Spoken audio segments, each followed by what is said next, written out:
Hey you guys, it's Peter, and welcome to my channel, Peter Likes Books, because I love them. I love books. And today, this is a book tag. And this book tag, it's an original book tag, but he said he kind of changed it. So is it original or is it a remix? I think it's a remix. And it is from Kevin, the Irish Reader. I love Kevin. We're doing a Buddy Reads together next month. And he did the Greatest Showman book tag. And I thought it said the Greatest Snowman book tag, and I got real excited about it. I think he tagged me in this. I actually didn't even look. Yes, he tagged me in it. So anyway, thank you, Kevin. I was like tagged on Twitter, so I just assumed that I was tagged.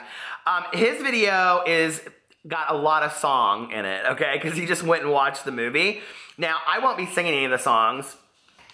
I wanna rock and roll all night and party every day. So anyway, that's the only song you'll get on here from me. But anyway, if you like songs, I sing on my main channel all the time. So I have 3 other channels if you're not aware. They're all linked below. I have a vlog channel where I vlog every day of my entire life. I have a main channel where I talk about drama and funny stuff. Although today on that channel I talked about my annoying voice because people commented about it all the time. And then I also have a channel called Peterisms where I tell like lessons and stories of my life that I've learned. So go check those channels out. But let's get right into this. He said on here, The Greatest Showman book tag original. Hi guys, so I've just seen the musical, The Greatest Showman, and I absolutely loved it. I have created a book tag based on the songs from the musical. I hope you guys love this book tag and that you also love The Greatest Showman as much as I do. Question number 1. I'm probably gonna get these numbers wrong because they're not numbered. The Greatest Show. Pick a book that is the best book you've read and gave you all the feels. Okay, so here's the deal. I started thinking about this and I was like, on my book tags, I always say the same answers. So I'm gonna kind of like mix this up a little bit, and I'm gonna, and I'm gonna pick books that are more recent to me or that are different answers than I usually give, or I'm gonna kind of try to mix it up a little bit. And I'm gonna do that for all of my book tags going forward because I always kind of pick the same books for everything, right? So a book that is the best book you've read and gave you all the feels for the year of 2017. I think one book that I like walked away from absolutely just loving everything about it, and there were a lot of them, right? You know, I always talk about The Hate You Give by Angie Thomas.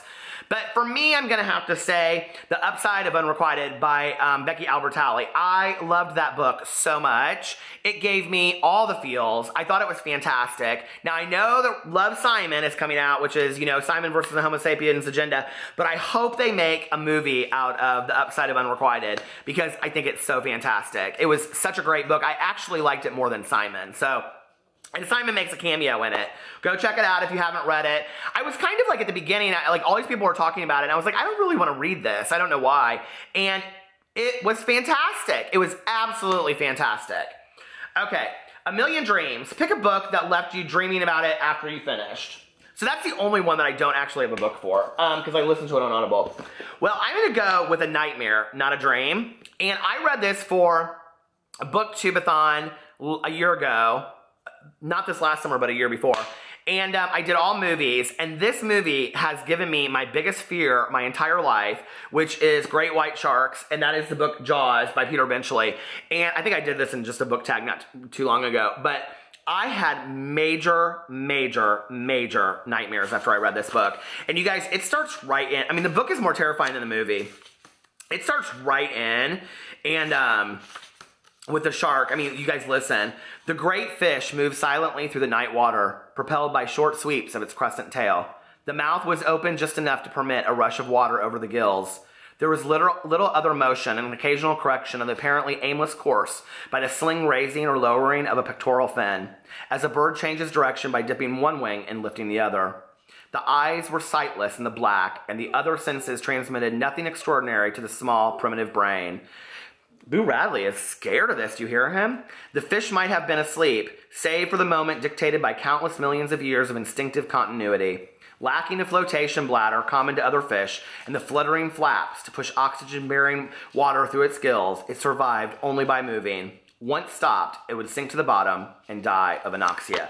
You guys, this book, and so it like really puts you in like the mind of the shark. It is terrifying. The shark, which is Jaws. Jaws, Boo Radley. He says, I don't like that. What's your favorite book or movie? He says, I like that Beverly Hills Chihuahua. No moss, no moss. Okay, Boo Radley. Boo Radley, you make an appearance here in just a second. So the next question is, Come Alive! pick a book where a character finally accepts themselves. And for that, I have talked a lot about this before in all of my videos. That is Dumpling by Julie Murphy. And if you guys don't know, this is coming out as a movie this year.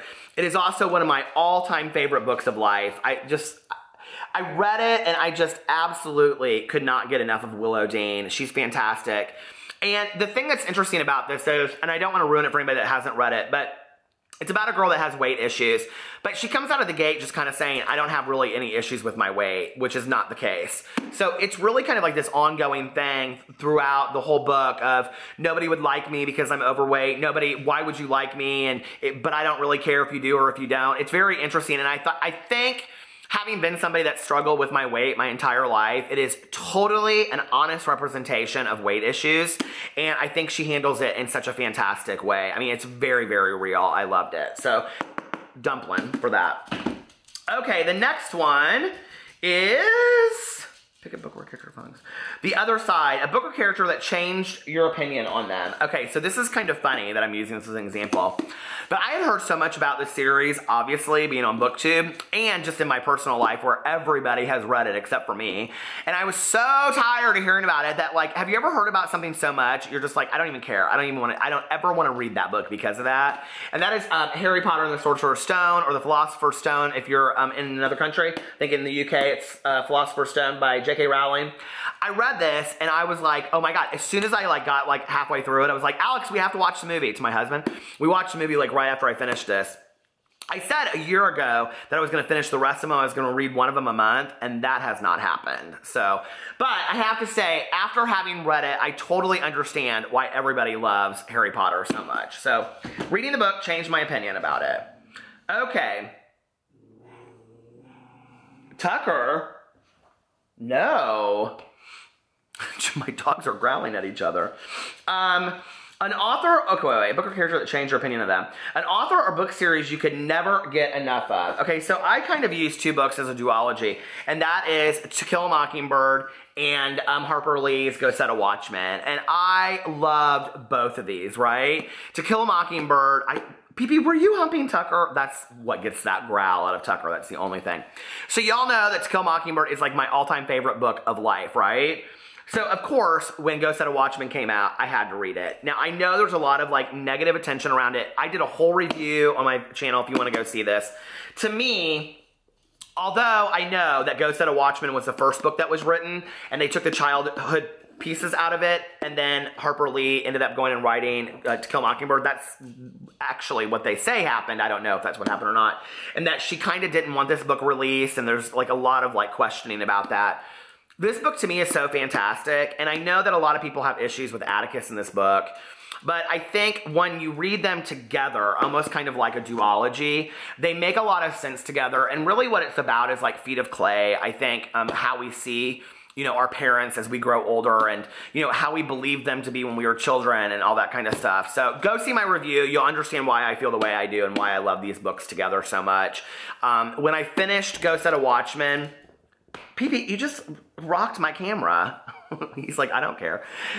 When I finished Go Set a Watchman, for me, it felt complete. I didn't need another book, but I could read these two over and over and over and over again. I do hope they don't make a movie out of this because we don't need it. Let's just put it that way, okay? So anyway, then the next question is, everything in this video has happened from my dogs growling to Boo Radley jumping up here to PP knocking the camera. I mean, what else could possibly happen? Could an earthquake occur while I'm filming this video? Let's see, This Is Me. This is me! I don't know the songs, but anyway, that was pretty good. A book you love despite everybody hating it. Okay. I'm gonna get so much shit for this video. Now, I read this book the year that it came out, which was, let me look and see. Hold on a second, please. Be patient.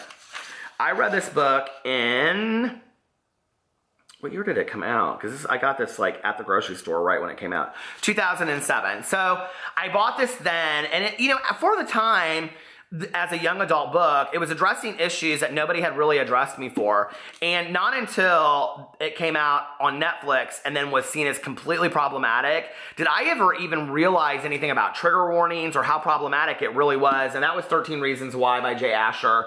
And I, at the time, honestly, if I gotta completely own this, right? Like, I do think this book is problematic today, and I do think that it is extremely trigger warning.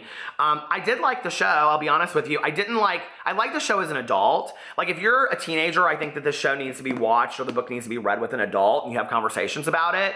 But for me, like, I don't know, like, she was an unreliable narrator to me, so, Hannah, so, for me, like, I don't know. I just liked this book at the time that I read it. I remember when it came out and I thought, oh, this is really, really good. I really like it. It was a different concept. Now, you know, on the heels of the Netflix show and everything else, with all the issues that we have with it, I look at it in a different way, which is why I think BookTube is so important, which is why having discussions about books are so important, because I see things differently now than I would have had I not had the conversation. And I had nobody at that time to have the conversation with about this book. So, but anyway, that's one of them. Okay, my nose is driving me crazy because I literally just trimmed my beard before I came on here and filmed this video. Okay, a book you love despite everybody hating it. Okay, Rewrite the Stars, a bookish OTP that overcame a lot to finally be together. Now, this is kind of silly, okay? But I picked for this You Know Me Well by Nina LaCour and David Levithan. It's a very cute book. It's about this, these two kids, one's a lesbian, one's gay, and they go to Pride Day weekend in San Francisco, right? And the girls' kind of relationship in this is adorable. I loved it so much, right? But like, she and this girl keep on missing each other through the whole book. So that's why I picked this one. It's not super deep. It's not like they went through everything, but I think we've all had moments where we're like trying to be at the right place at the right time and it just doesn't happen that way. And this is that book. And so it's very cute. I mean, it's a nice, you know, young adult contemporary romance, but there wasn't anything like this out there when I was growing up. And so it's very genuinely innocent and I loved it. I loved everything about it. And it's a different concept. So, and you guys know that David Levithan is one of my favorite authors of life. So go check this out. Okay. Do we only have one more question left? I only have one book. One book. Okay, an author book series that gives you trust issues. Oh, there's two questions yet, but I didn't have this one because I read it on Audible. And that is The Woman in the Window by A.J. Finn, which has been my favorite mystery I have read in the last 10 years, period. I keep on saying that. And I keep on saying 5 or 10, but I'm going to say 10. Best mystery I've read in the last 10 years, but I was so triggered by this woman's drinking and her mental health issues that you never know what's real or what's not real till the very end, which is so built in as this like third character. Is like, it is incredible. It is absolutely incredible, but you don't know what is going to happen next. And part of it is because of her drinking, and part of it is because of all her not taking her medications correctly and all this kind of stuff, which she totally owns in the book, but at the same time, it's like, well, I'm not supposed to take these pills with wine. Okay, I'll have a glass of Merlot. I mean, it's like, it's craziness. So then you're like, and then she starts doubting herself, and you're like, well, if she's doubting herself, should we believe her? Oh my God, it made me so nervous reading the book. And, my best friend read it and she loved it. She was like, this book made me almost have a panic attack. So, from now on, okay, I'm not a singer. A book you've ignored for so long and finally need to read. And since I referenced it earlier in here, I'm going to say Harry Potter and the Chamber of Secrets. I said I was going to read this for, I don't know, forever.